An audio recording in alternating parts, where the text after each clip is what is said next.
Ms. Senator Sotto, our presenter po, she's an Australian national who has been living in the Philippines for more than 2 decades. She is an honorary Filipina. I suspect she's more Filipina than many Filipinos. She has pretty much like Peter Wallace. Opo, yes. Opo, ayun. And she cares very much about the country, which is why she has volunteered to analyze data relating to the effects of vaccination on our population. She has a medical science degree, so she has training as a physiologist in medical science, but she's been working as an engineering manager and consultant, and she really loves data analysis po. She's doing all of this on her spare time, and we would like her to present personally the results of her analysis. Sige, thank you very much, please. Yeah. Thank you. Hi. Hello, thank you. Am I sharing screen already, Ellie?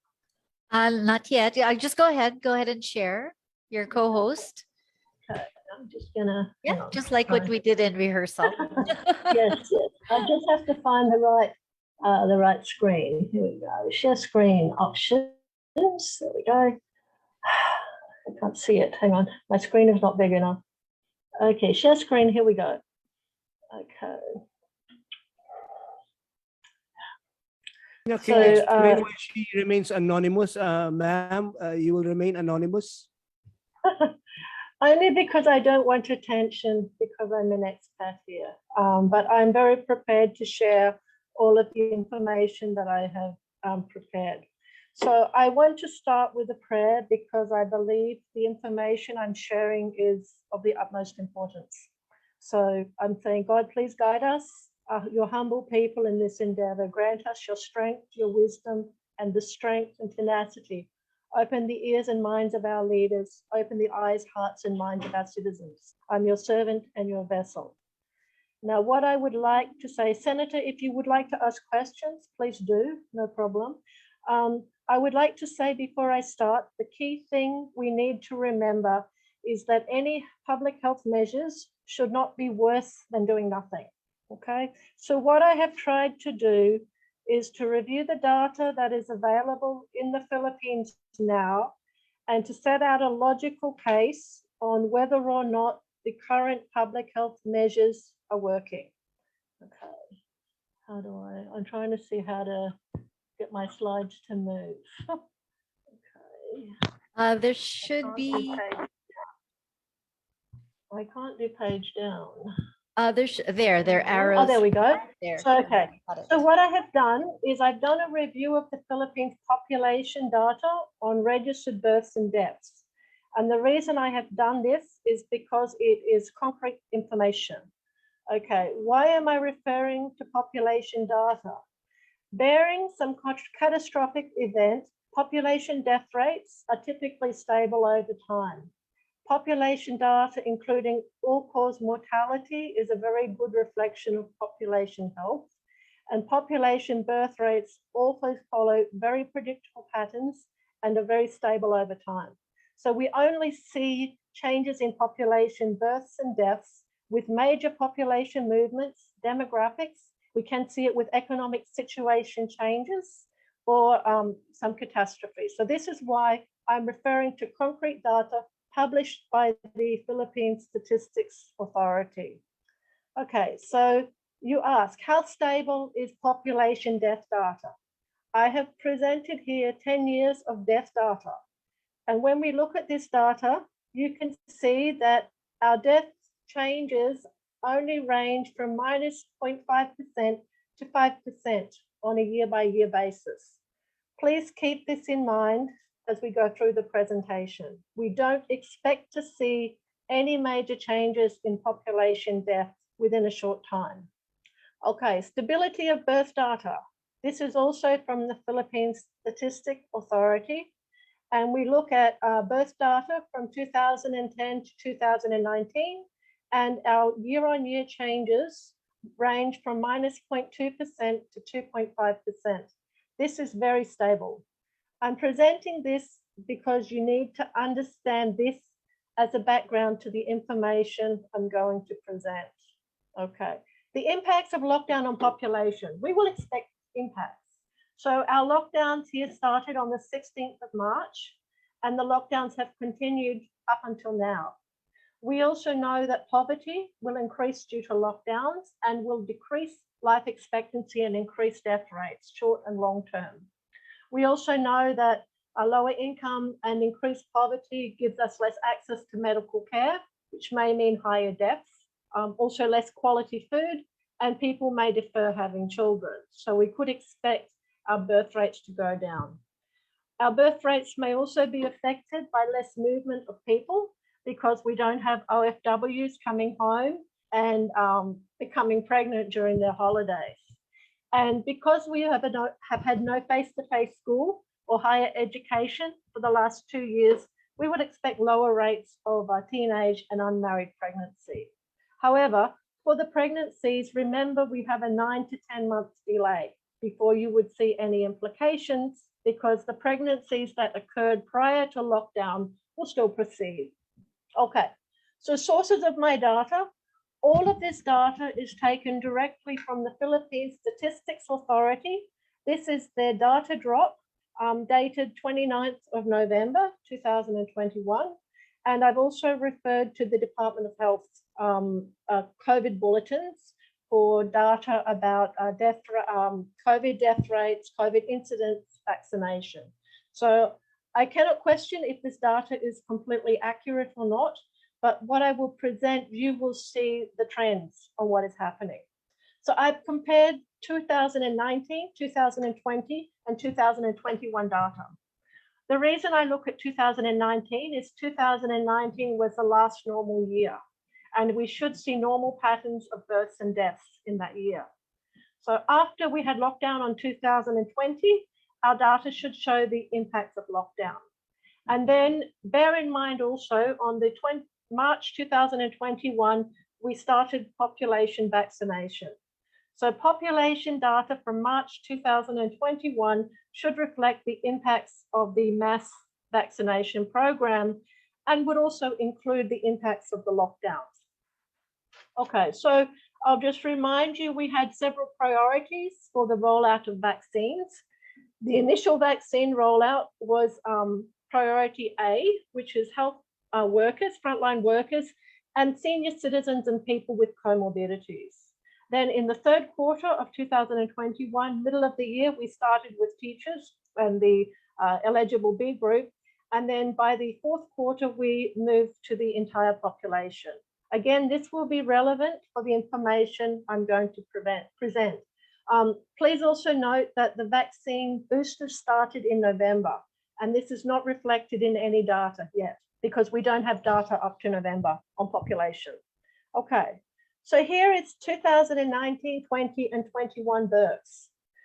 The red line is the 2021 births up to September, and 2019 is blue. So you can see that we have a big drop in births. We have a 9.2% drop in births between 2019 and 2020. This is far more than the 5% I mentioned as a maximum. And then from 2020 to 2021, we have an additional 20% drop in births. Okay, so between 2020, in 2020, we had 145,000 fewer births than in 2019. And in 2021, up until September only, we have 320,000 fewer births.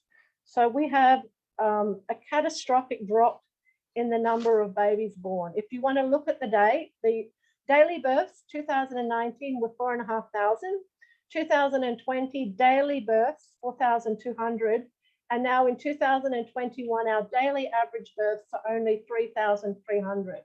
So we have lost about 1,200 babies per day as a result of the COVID lockdowns and possibly the vaccinations. Okay, so next. Then I looked at deaths. I compared the deaths in 2019, 20, and 21.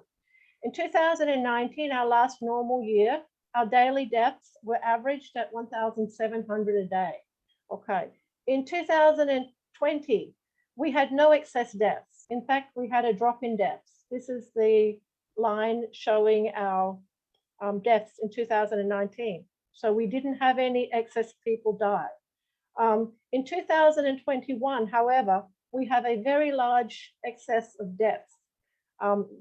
Now we have 2,300 people a day. This is an extra nearly 700 people per day have died up to September. Okay, this up to September is equivalent to 188,000 excess deaths that we wouldn't otherwise have had. Okay, so this is quite astounding data. And this is based on the entire population of the Philippines. And we'll notice that the very big jump in deaths comes in July. Excuse me. Which is when... Can you give us the breakdown of the 3,444? The three, sorry, what do you mean the breakdown, sir? The breakdown of the deaths, the causes of the deaths. I don't have the causes of deaths here, sir. At this point, I don't have the causes of deaths because that data is not yet available. But what I'm going to present to you is that there is a very big change in deaths and it started at specific times. All right. Okay, so there's still a lot of data that's not yet available because the 2021 data is still being compiled by the Statistics Authority. And also as the public domain information may be different from what they have available internally. And so I hope you will be able to compel a much deeper investigation of this information. Okay, so this was population data, and this data is averaged. I'd also like to show you for 2021, I compared the daily deaths and the daily births.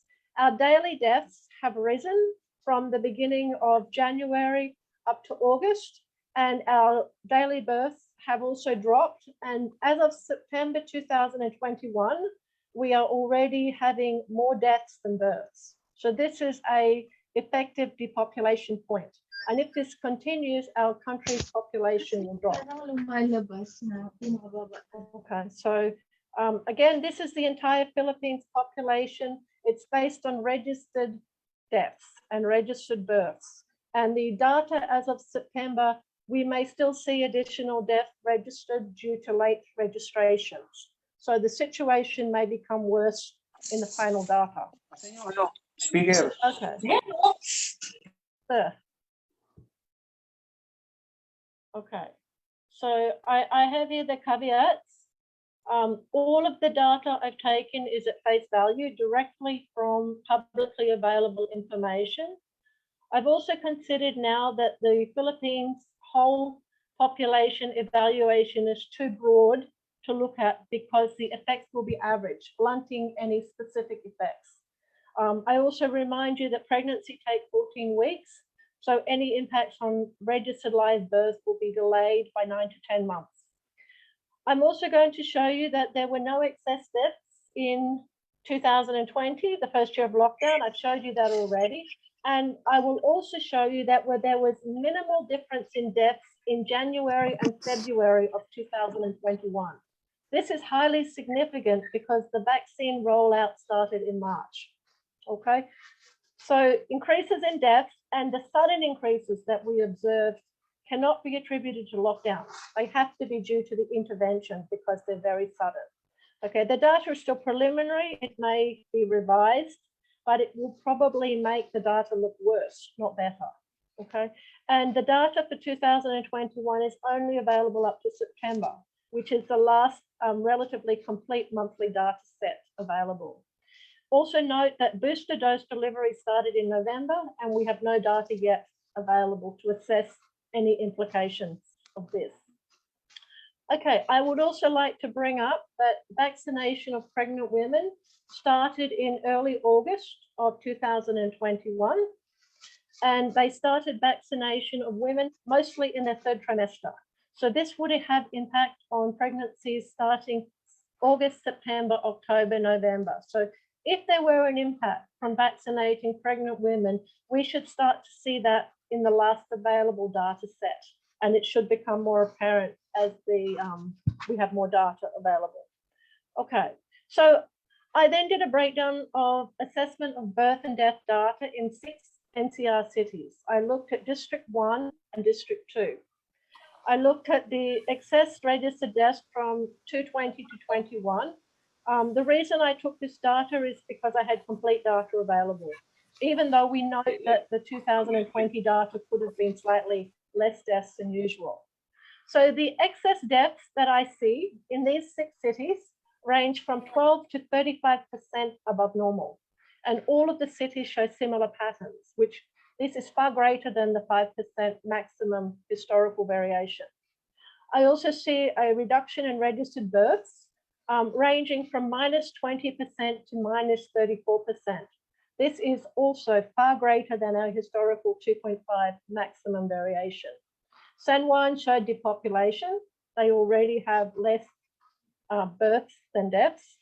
And the reduction in births started in 2020 and got much worse in 2021, worse in September. Increase in deaths across all cities started in March, and there is no explanation for this. There is no natural explanation. So I will show you the data. Okay, this is District 1, this is Manila. If you look, our January, February data for deaths is below the 2020 data. However, by March and April, we have a 61% increase in normal deaths. This then dropped off and started rising again when we have the rollout to the C category people. We have an increase in deaths. So we have very big spikes in deaths, and we also have an overall excessive deaths of plus 12% if we are looking just up to September. Registered births in Manila, we also see much lower than we saw in 2020. So we have a -27% decrease in births. Okay, this is now the second district. This is Marikina. We have normal, completely typical deaths, January and February. In March, we have an increase, and in April, we get up to 97% excess deaths. And this then drops off and increases again after mid-year. So we have a 32% excess deaths up to September. In the births, we also see a big drop in births, and we have -27%. So what I'm presenting to you is massive changes in population, which are unprecedented. So I'll show you, this is the same in the other cities. Yes? May I ask, is that connected with vaccine rollouts also and the inoculations, the spikes? Sir, what happened in March? We only started the vaccine rollout in March. Our deaths have only these are excess deaths. These are not normal deaths. These are excess deaths have only started spiking in March onwards. So sir, you can draw your conclusions. Okay, so this is Mandaluyong. Okay, same thing. We have excess January, February deaths, completely normal. March, April, look at our spike, plus 91%. This is when you roll out to the healthcare workers and to the vulnerable population.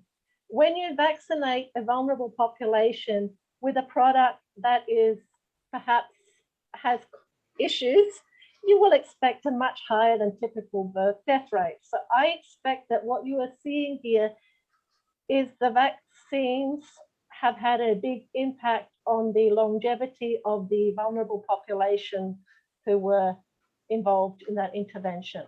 So overall, Mandaluyong plus 32% up until September. Our birth rates are also much reduced. Okay, Marikina, same thing. Starting January, February, normal deaths, March, April spike, and then we start spiking again, second half of the year. Okay, same thing. Now this is Pasig. This actually is 117% increase. Okay, so this is you times by 217% of the normal death rate to get this. So we have a massive spike in deaths in the city of Pasig, starting in March and April. It dropped off June, July, and as we start intervening the entire population, we start spiking again.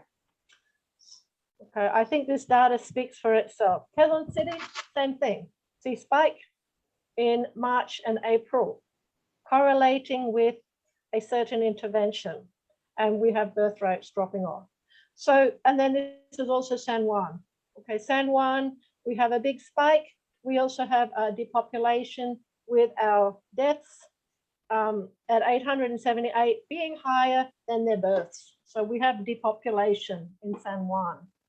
Okay, so we could ask, is this the same in the provinces? So I've also had a look at the selected provincial centres, and I looked at a number of these just so we could have a snapshot to see if we see the same patterns. And we do. We see the same patterns of sudden, unnatural increase in deaths. I also looked at Lanao del Sur because I was passed some information that this city has low vaccination rates, and they present a different pattern of deaths compared to the other cities. We also see decreases in births, okay? And in the provincial centres, we see a big drop in registered live births in September. I don't know if that is because of delayed registration or whether this was a result of vaccinating pregnant women. So let's have a look. This is Cebu. Cebu, we have a long delay with relatively normal deaths, and suddenly in June, we have a massive spike in deaths.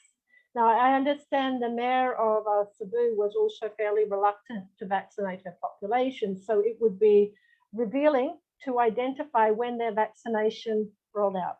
And in Cebu, we can see our births were slightly lower, but we started to have a big drop in births from August to September.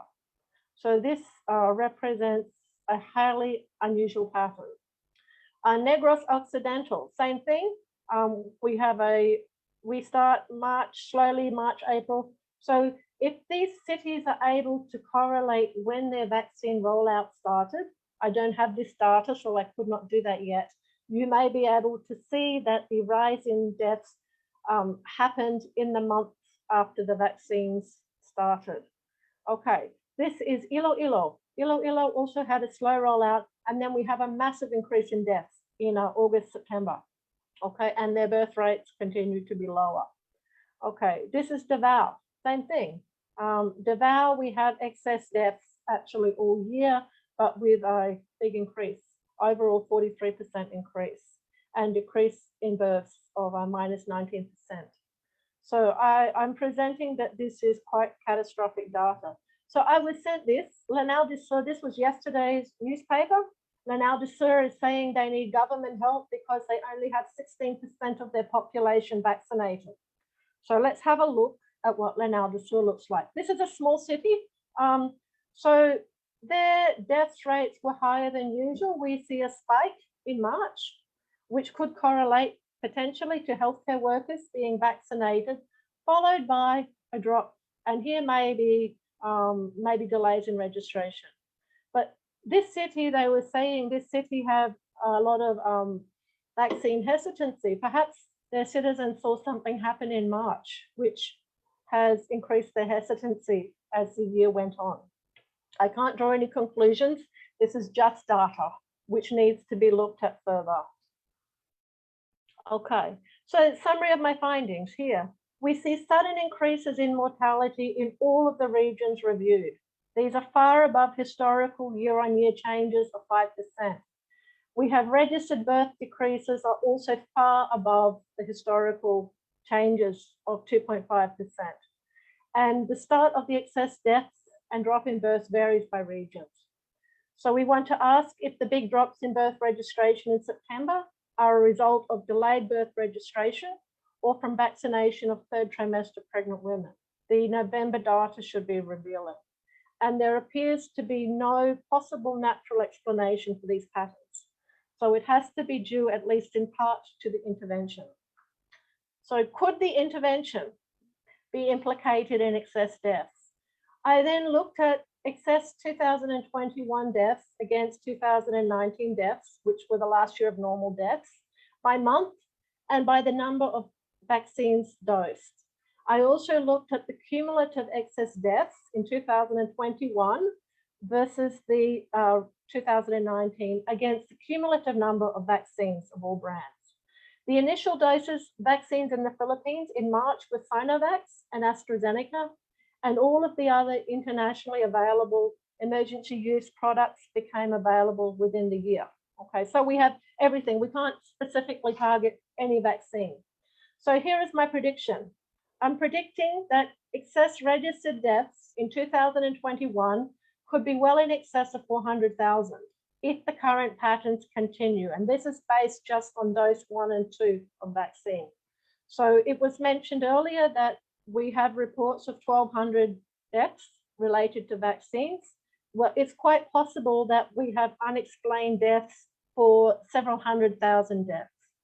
Okay, we also have to remember that this evaluation only covers a 7-month period from when the vaccination started.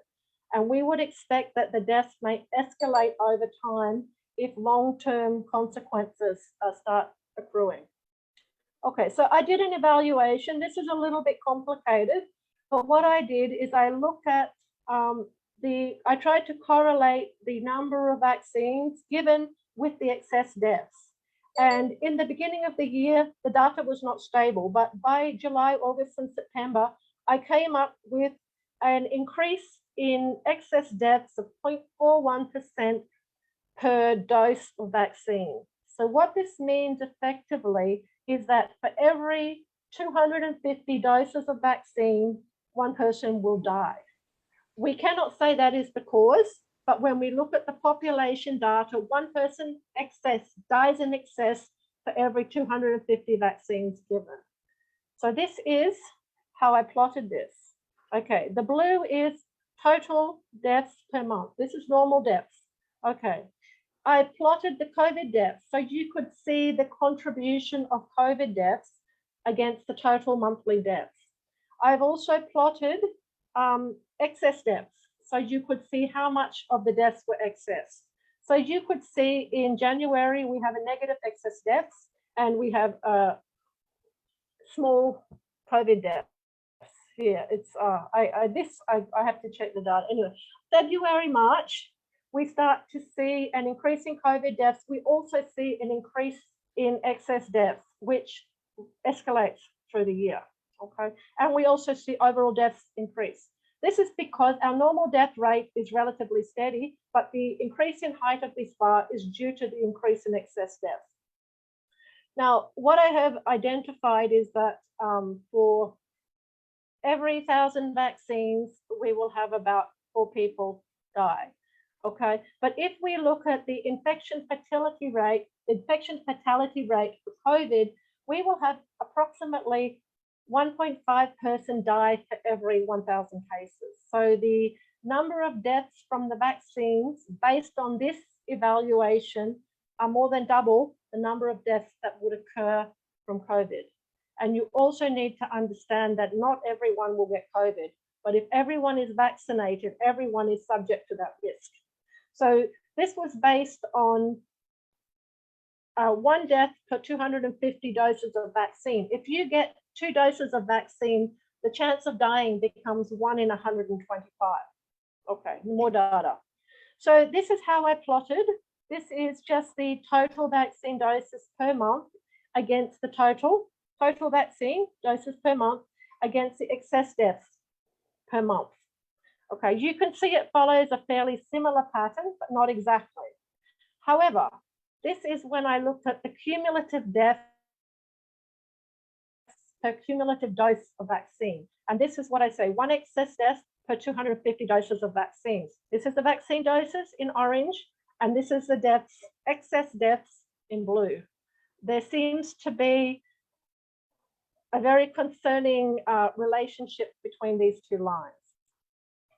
Okay, so I then predicted, if we know that this is our existing deaths, this is our excess deaths, if we know that, and I know the doses of vaccines that were given, I can now predict based on the number of vaccines that were injected in October, November, and December, what my total deaths will be and what my excess deaths will be.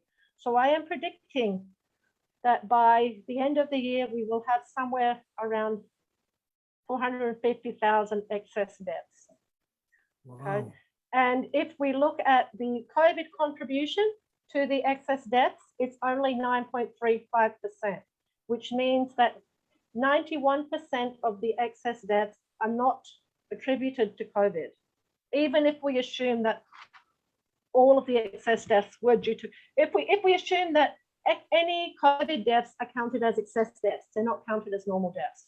So we're seeing a massive increase in excess deaths compared to COVID deaths.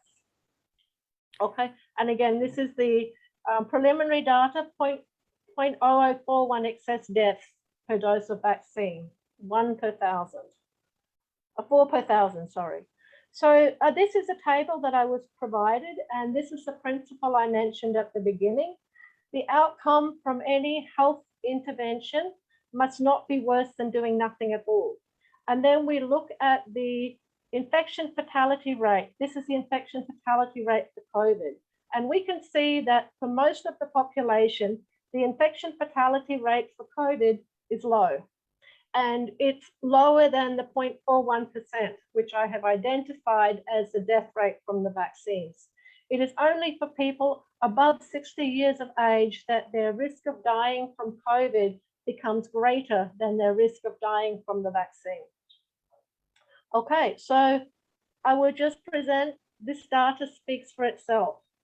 From this data, we have a crisis which is rapidly escalating, and it will get far worse before it gets better, even if we could immediately stop.